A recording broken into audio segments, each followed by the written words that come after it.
3, 2, 1. Here we go!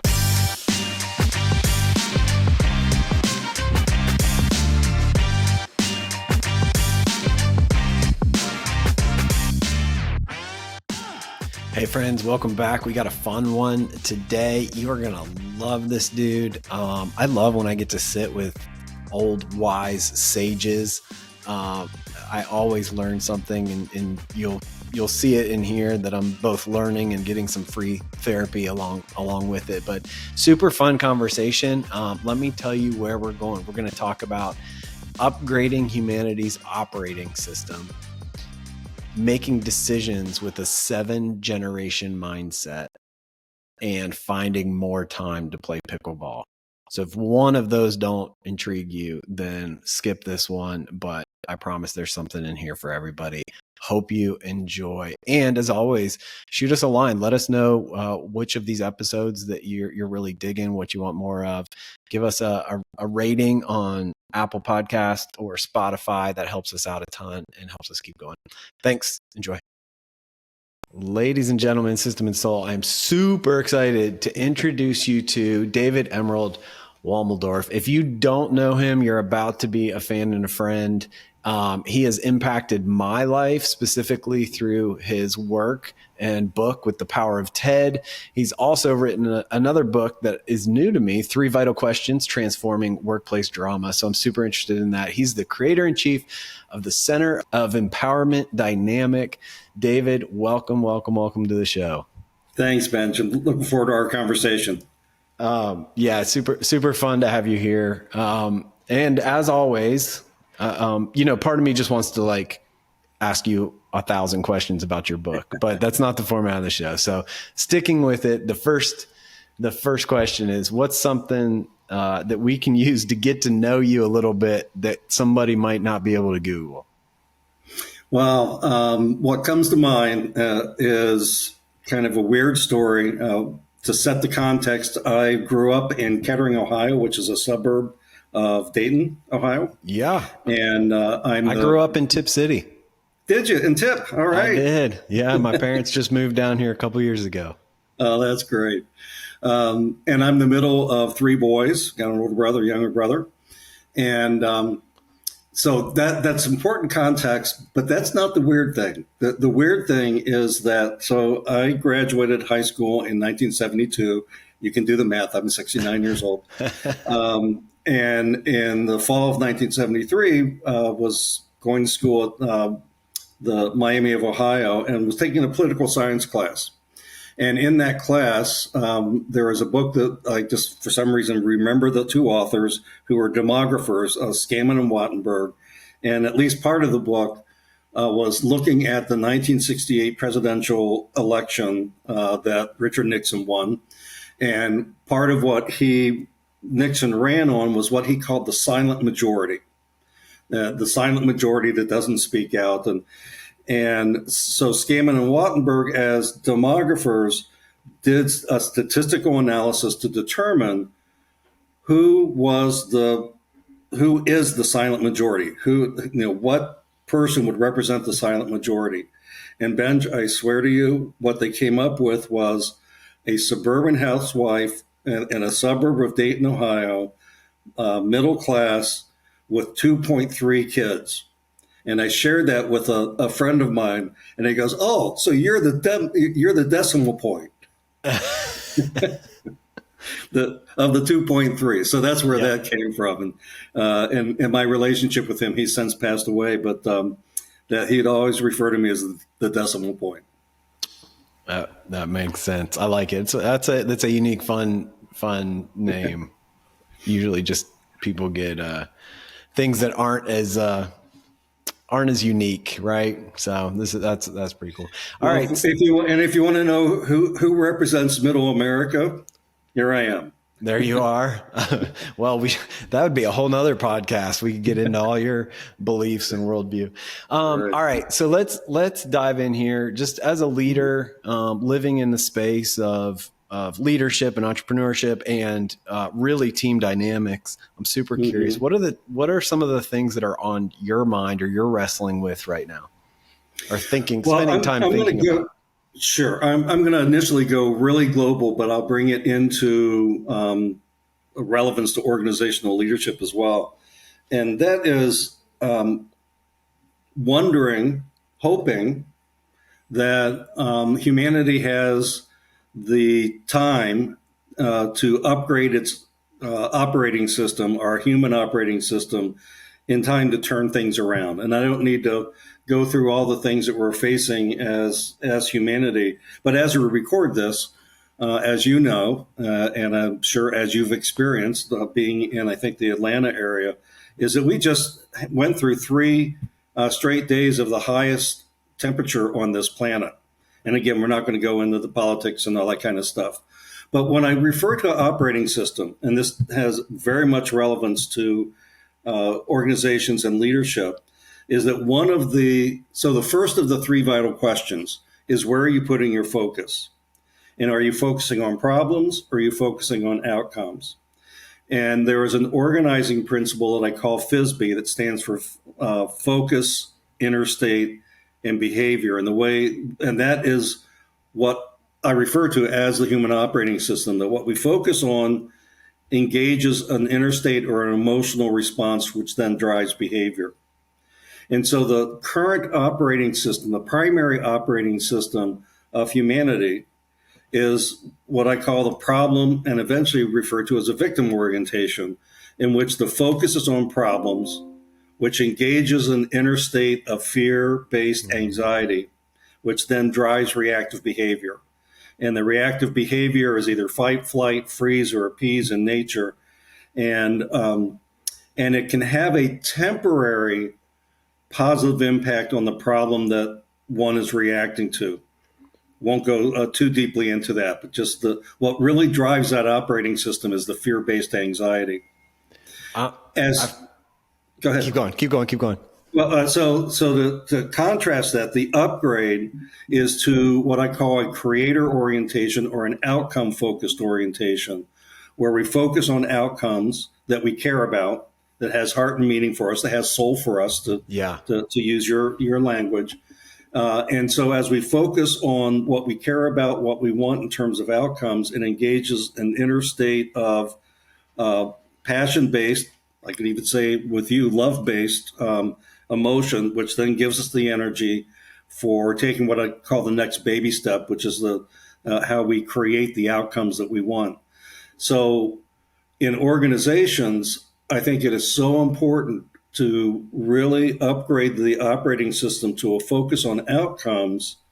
And then, this is not Pollyannish, then we want to solve problems, but to solve problems in service to the outcomes that we want to create. Right.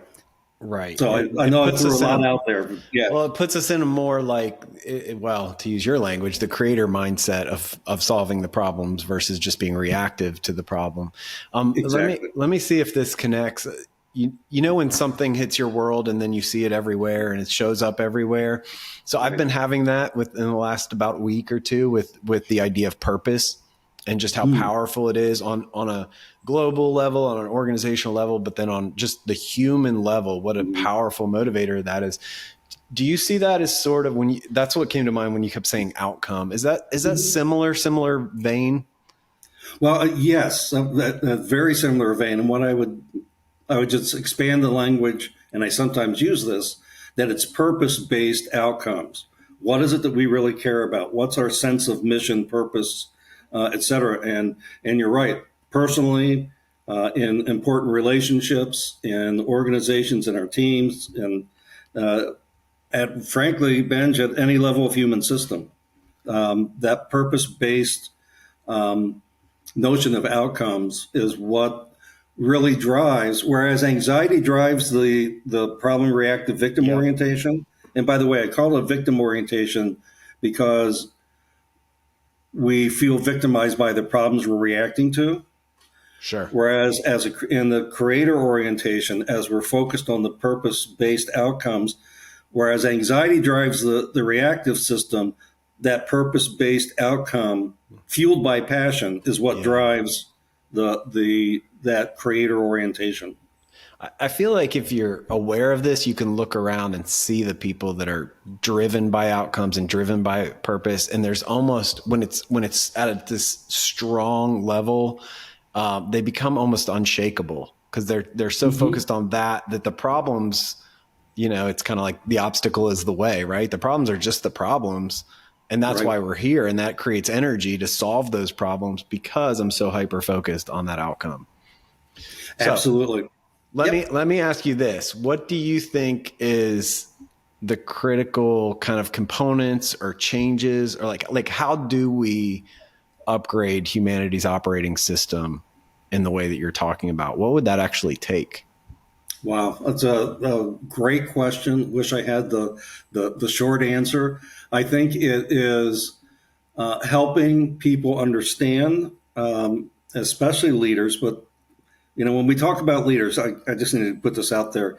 I feel like we're all leaders. I think that even individual contributors are leading their area of focus, and so I think it is in that vein helping expose people to what the upgrade itself looks like.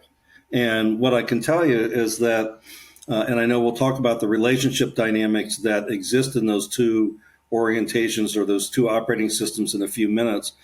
But for a lot of people, the light bulb comes on when they realize that there is an alternative to that reactive system, that there is an alternative to the kind of drama that that reactive system perpetuates.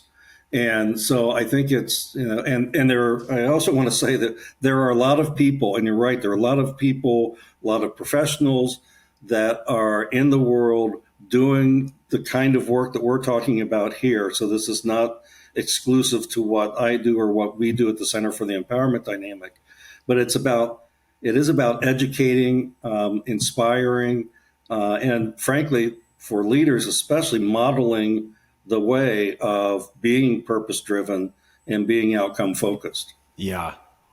It becomes a complex problem when the solution requires each human to change for the organization, for the organism to change. Yeah. It increases the difficulty and complexity and scale. So, man, that's big and heavy. Will you take one? You've touched on some of the elements, but am I correct that your organization kind of started with this idea of the power of TED? It did. It did. I'd be happy to give a little bit of history, and because I think it's also going to create a space for our conversation about my being an entrepreneur and the organization. I do want to first say that the Center for the Empowerment Dynamic is a virtual organization, not a center, not a physical center.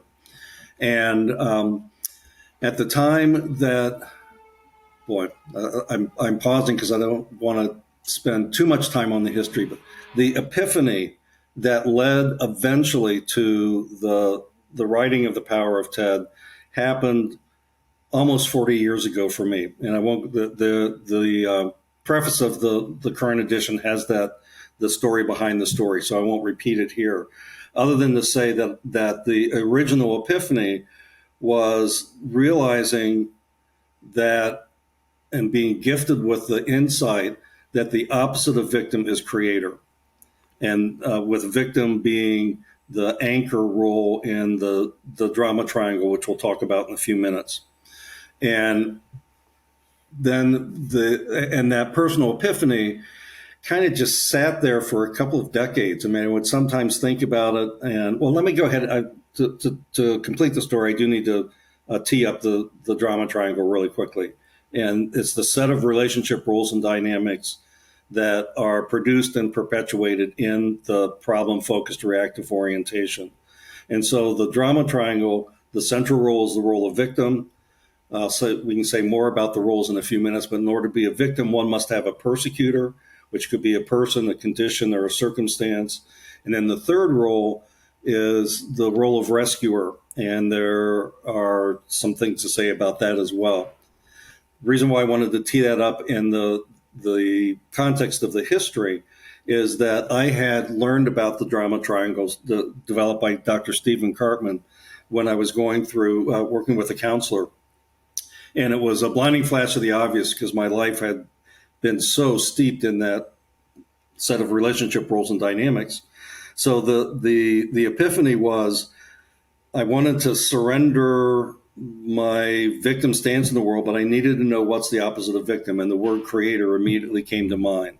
And so over the ensuing couple of decades, a lot of times I forget about it. Other times I would wonder, is there an opposite? If creator's opposite of victim, is there an opposite to the persecutor? Is there an opposite to the rescuer?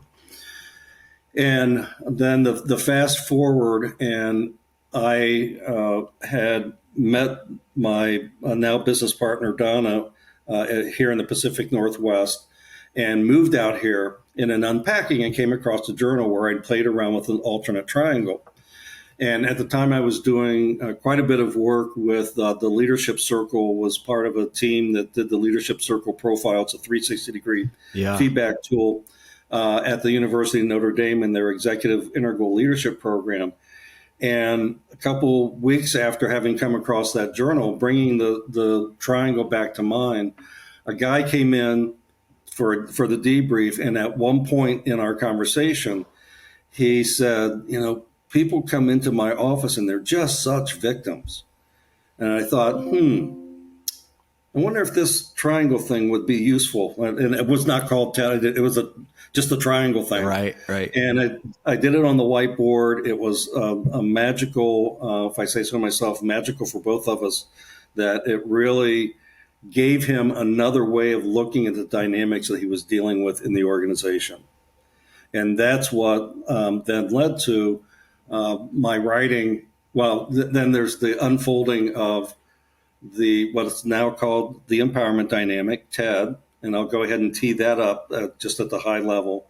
So again, the antidote to the dreaded drama triangle role of victim is the role of creator. The antidote, or the opposite of the role of persecutor, is the role of challenger, and challengers call forth learning and growth. And then the antidote to the role of rescuer is the role of coach. And this does not have to be a professional coach. It can be anyone that is going to support by asking questions. And I have to really credit Donna with the initial encouragement to write The Power of TED, because I shared with her that particular coaching session, and Donna is an MCC Master Certified Coach.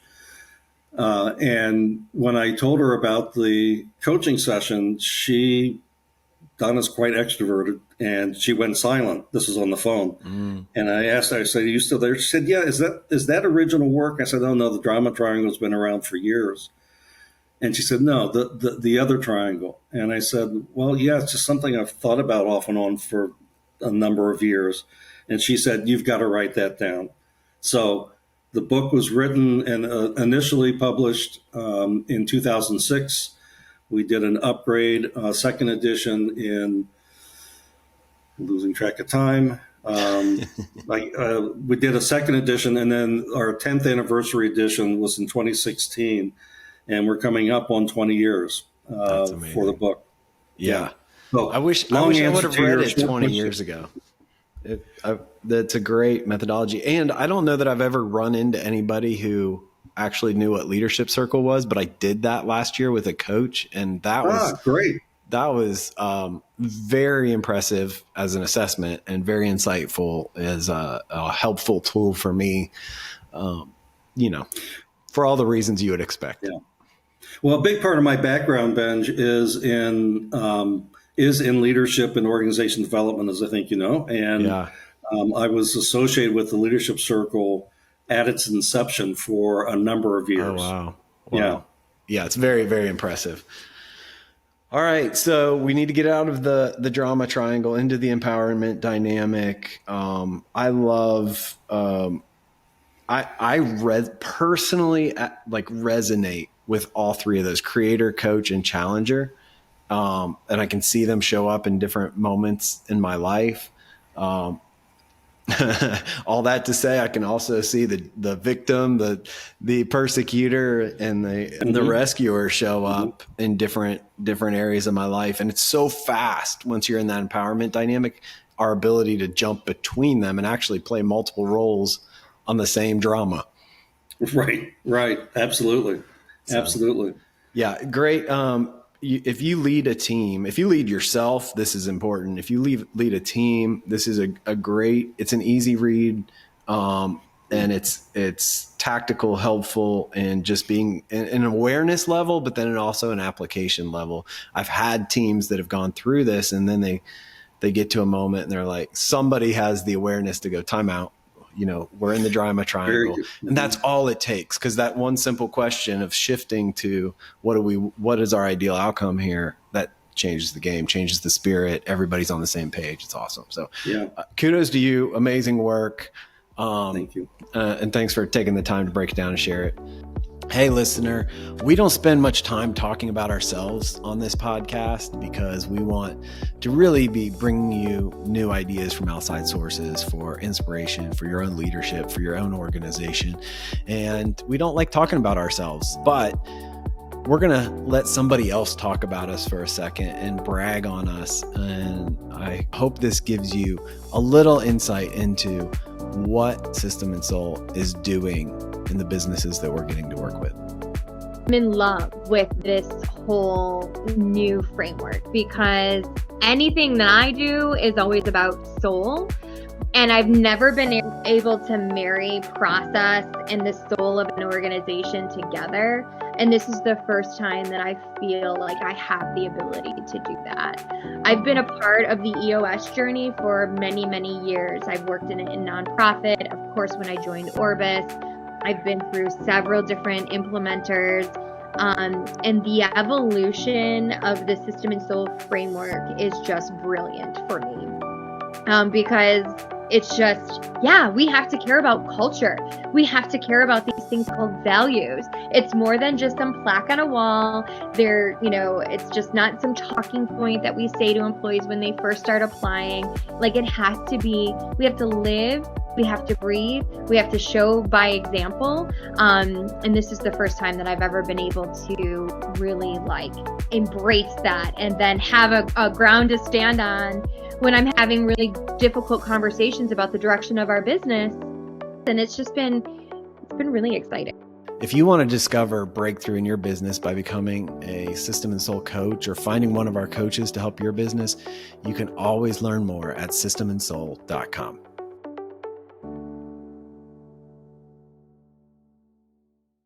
I'm going to move us on to the second thing that's on your mind.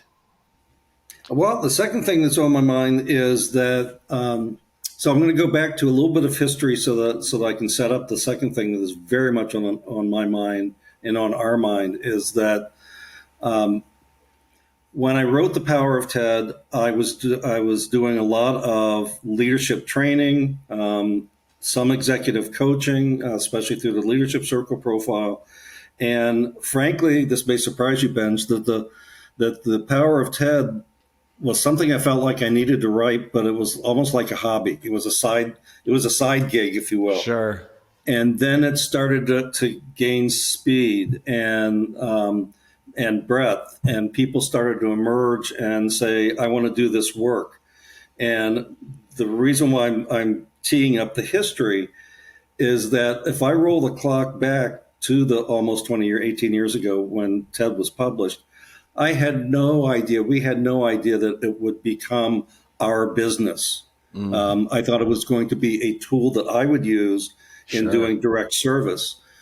And so one of the things that I suspect is, I know is a bit sacrilege, I'm going to use that word, as it relates to the great work that you and your team do, is that we never sat down and did a strategic plan.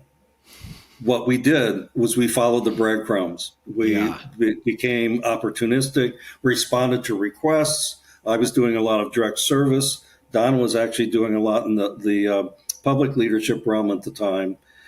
And so when I say that the center is not a physical location, actually the center is made up of Donna, myself, two wonderful contract support people, and then a network of Well, currently, I think we have 110 certified Three Vital Questions trainers in 9 countries. Amazing. That is the organization. And, one of the things I watched one of your great videos on your website. Both Don and I have grown weary of managing the company. We're much more teachers, facilitators, writers, authors. Donna just published a wonderful book called Who Do You Want to Be on the Way to What You Want? The subtitle of which is Coaching with the Empowerment Dynamic. So I needed to do that history to say in 2022, at that point, as Donna's book was getting ready to come out, at that point, we had a Power of TED website. We had a Three Vital Questions website. And we sat down, we said, are we going to do a third website? And we did have a bit of a strategic or aha, which was everything we do centers around the empowerment dynamic, centers around TED. And so we decided to bring everything under the Center for the Empowerment Dynamic. And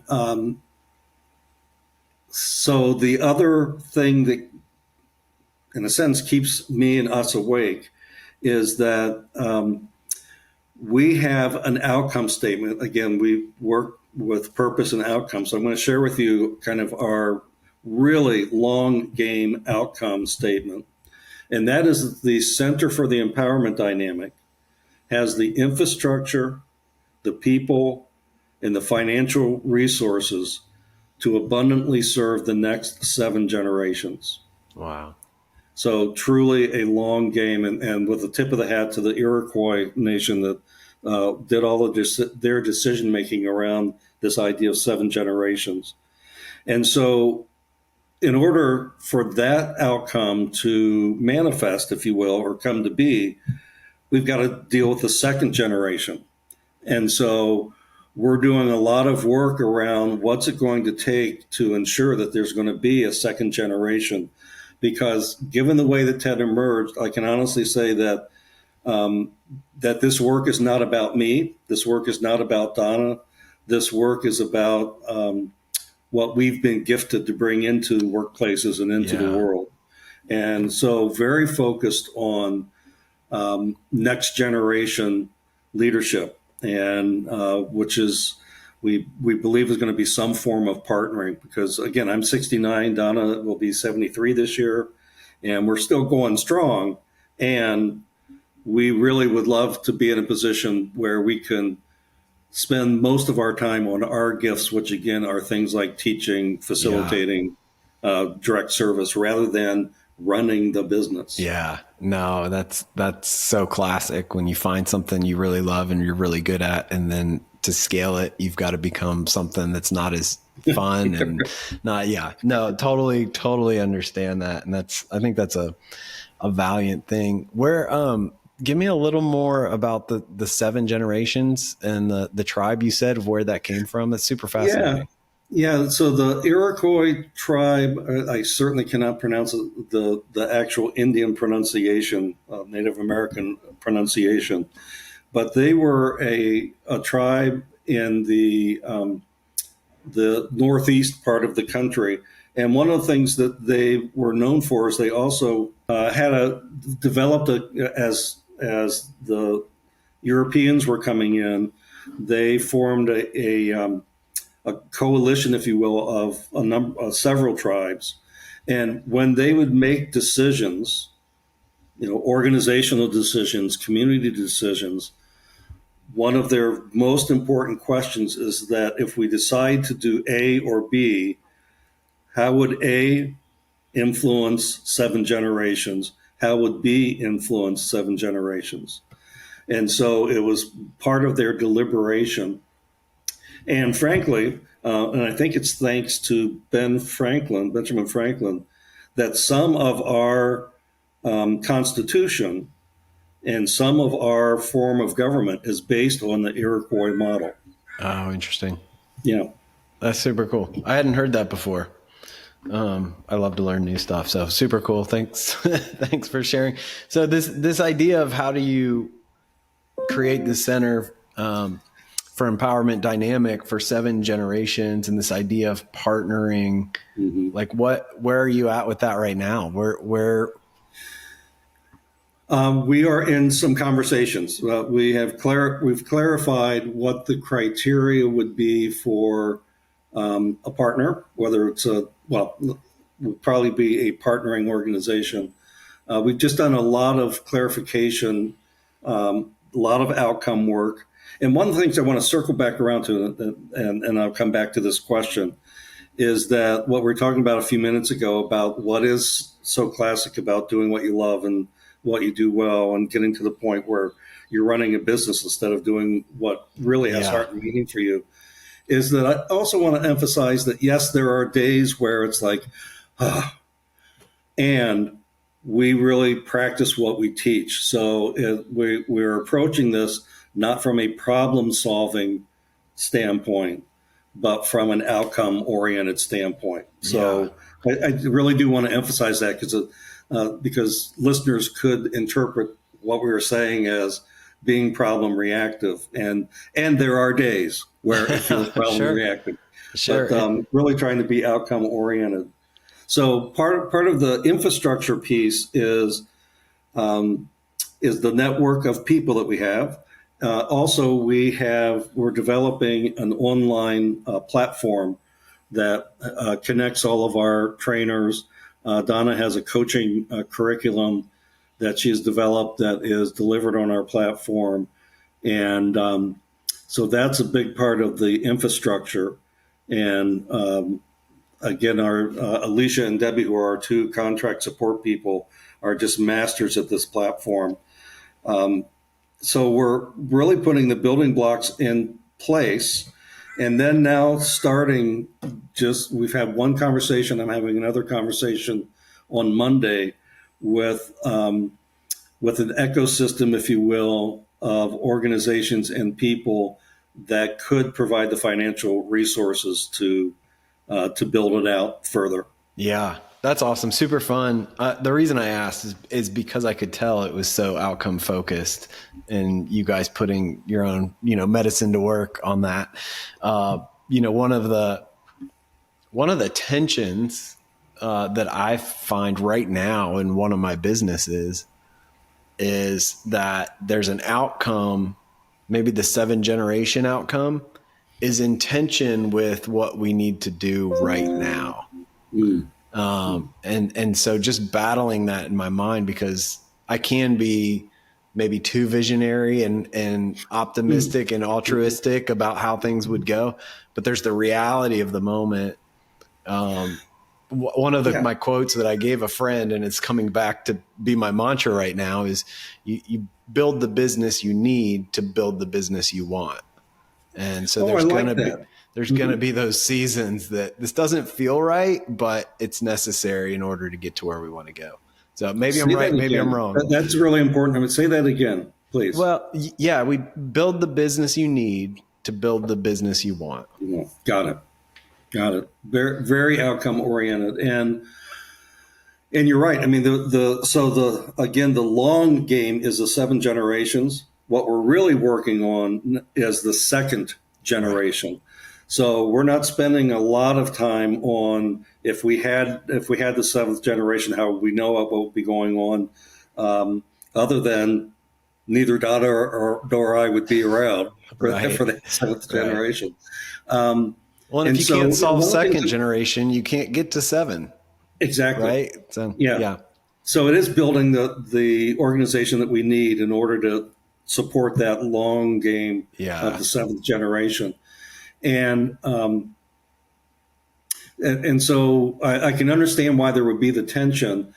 And I think, what's really key is where do we place our attention? So our intention is that 7th generation. Our attention these days is on the 2nd generation, is on the next generation. That's a great distinction. And they can work together. Absolutely. It doesn't have to be 2 different things, but absolutely. Attention versus intention. I love that. Well, and let me introduce another one of the concepts which from the Power of TED. Since you're not familiar with the 3 vital questions, So the first vital question has to do with where you're putting your focus. So the FISB mindsets. Yes. The second vital question is, how are you relating? How are you relating to others? How are you relating to your experience? How are you relating to yourself? And are you relating in ways that produce or perpetuate drama, which obviously is the dreaded drama triangle? Or are you relating in ways that that empowers people to be more resourceful, resilient, and innovative? Yes. Which obviously is TED and the empowerment dynamic. The third vital question is, what actions are you taking? And are you merely reacting to the problems of the moment? Or are you taking creative and generative action, including the solving of problems, in service to outcomes? And the model that underpins that third vital question is based on the work of a guy named Robert Fritz, who developed an idea called creative tension, structural tension.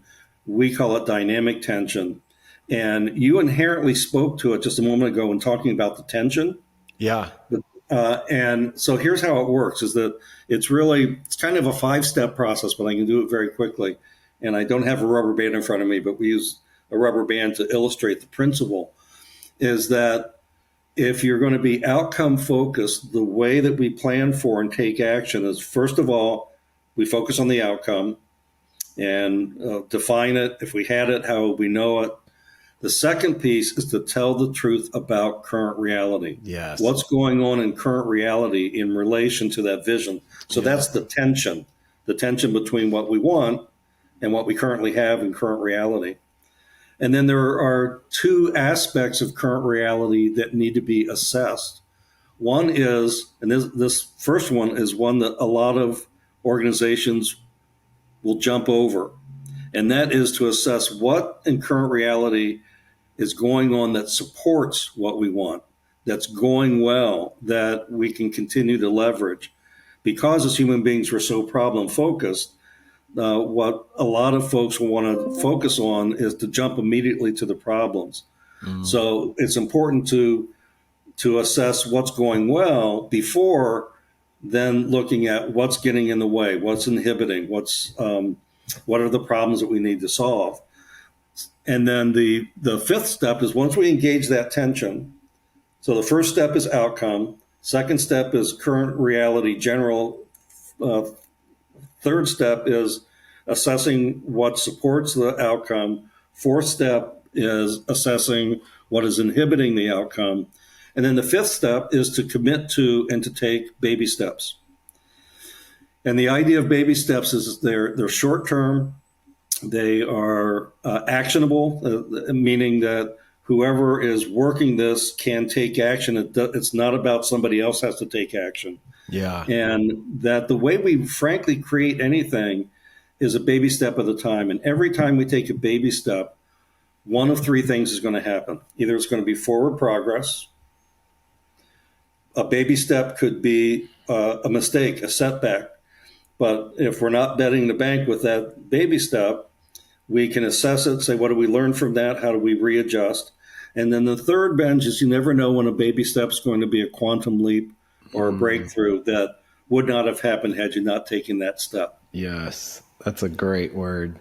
And for those of you that are not watching on video, which is most of us, David's showing how these baby steps are decreasing the tension on the rubber band. When actually what it's doing, it's leveraging the tension in a creative way. Yep. Yeah. Sorry, I forgot that most of this is going to be audio. That's all right. That's all right. It's a good, I'm glad I remembered to share that, because the visual is important there. I love all that. Thank you. I feel like I got a little bit of therapy, a little bit of learning, all wrapped up into one there. So, David, what's the third thing on your mind? Well, this is going to kind of come probably back full circle to your first question of, what's something that someone would not learn by Googling, is how can I have more time to play pickleball? And I've become quite a pickleball fan. By the way, just a little trivia, but I live on Bainbridge Island, Washington, which is an island suburb, if you will, of Seattle. Yeah. And it's the place where pickleball was invented. Okay. You're in the epicenter. Yeah, I live in pickleball Mecca, but part of the and I am going to bring this back around to, again, I love the video on your website from your own experiences. That I would say, if I go back about 2 years ago, absolutely on the verge of burnout, absolutely on the verge of just tired, was not enjoying life, and work was everything. And I got introduced to pickleball, and so now I play pickleball typically three times a week for 2 to 3 hours, and it has really as the second generation comes online, Donna and I can't see ourselves ever not doing this work. Sure. But instead of managing the business, being able to rejuvenate and to recharge, because when I'm playing pickleball, I'm not thinking about the next certification class. I'm not thinking about what's next in the business. I'm just being present to playing with a community of fun people. Yeah, therapeutic detachment. Very good. Yeah, absolutely. Absolutely. So what's ideal then? We're at 3 days a week. What's ideal? Actually, 3 days a week is ideal for me. A lot of people in the pickleball community are retired, and there are some that play almost every day. I don't think I would want to do that. I mean, so ideal, I think 3, maybe 4 times a week. I typically play Monday, Wednesday, Friday.